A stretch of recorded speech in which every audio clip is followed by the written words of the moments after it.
Alors la psychothérapie transculturelle, c'est une nouvelle approche psychothérapique qui consiste à intégrer dans la psychothérapie, quelle qu'elle soit, analytique, phénoménologique, familiale, à intégrer dans la psychothérapie la dimension culturelle, c'est-à-dire la dimension anthropologique et linguistique.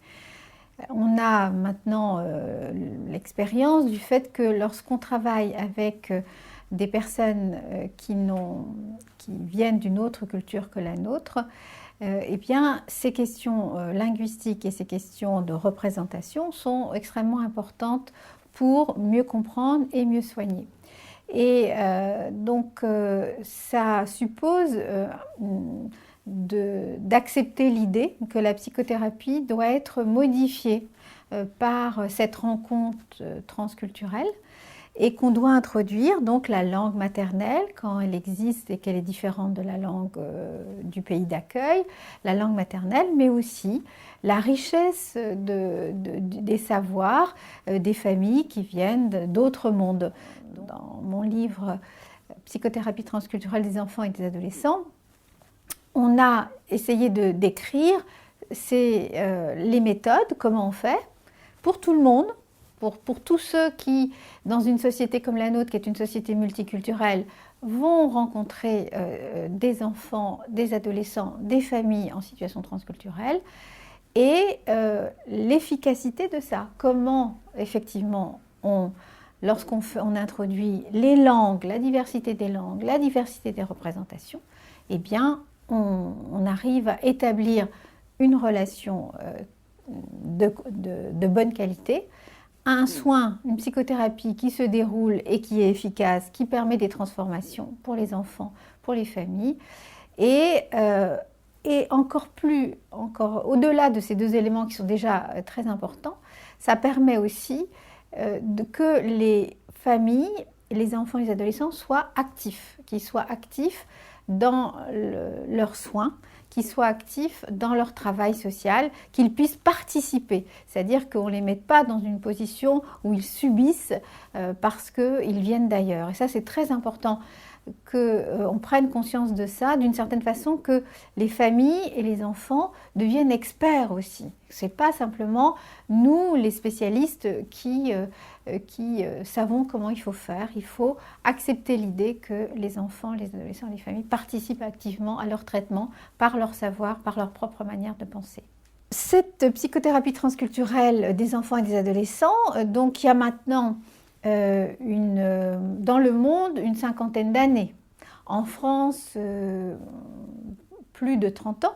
Donc c'est une approche nouvelle, mais malgré tout, on commence à avoir de l'expérience, des études et des échanges internationaux. Et surtout, elle s'adresse à de plus en plus de situations. Bien sûr, ça s'adresse aux enfants de migrants, c'est-à-dire ceux qui sont nés ici en France, dans un pays d'accueil, qui ont grandi ici et dont leurs familles ont migré, sont arrivés en France et les enfants sont nés ici. Donc c'est une situation évidemment très fréquente, celle des enfants de migrants. Donc la psychothérapie transculturelle s'adresse aux bébés, aux enfants, aux adolescents dans cette situation et à leur famille, c'est-à-dire aussi à la première génération. Parce qu'évidemment, lorsqu'on s'occupe des enfants, c'est extrêmement important de s'occuper de leurs parents aussi. Donc ça, c'est la première situation, c'est ceux qui nous ont obligés d'une certaine façon à inventer cette manière de faire. Et c'est eux qui sont au cœur du livre Psychothérapie transculturelle des enfants et des adolescents. Mais il y a d'autres situations qui sont venues s'ajouter ces dernières années et qui nous ont obligés à développer cette technique pour des tas d'autres situations transculturelles. Alors, dans le livre, j'en cite un certain nombre, mais on pourrait dire qu'il y en a de plus en plus. Les enfants des couples mixtes sont dans des situations transculturelles puisqu'il y a l'apport de la mère, du père, avec des apports culturels différents, des représentations. Il faut un métissage de ces représentations. Donc, les enfants des couples mixtes, qui évidemment, du fait des voyages et des rencontres et de la globalisation du monde, sont de plus en plus nombreux et c'est tant mieux, c'est métissage. Mais en même temps, lorsqu'il y a une difficulté, il faut pouvoir prendre en compte cette dimension-là et ça aide à travailler. On est en train de passer à un moment, en train de basculer, donc, où la majorité des personnes dans le monde vont devenir migrantes. C'est-à-dire qu'avant, être migrant, c'était une minorité. Mais maintenant, il y a des migrations, il y a même des migrations parfois pour des raisons climatiques, pour des raisons écologiques. Et les migrations dans le monde sont tellement nombreuses qu'on est en train les migrants sont plus nombreux, apparemment c'est en train de basculer, que les autochtones.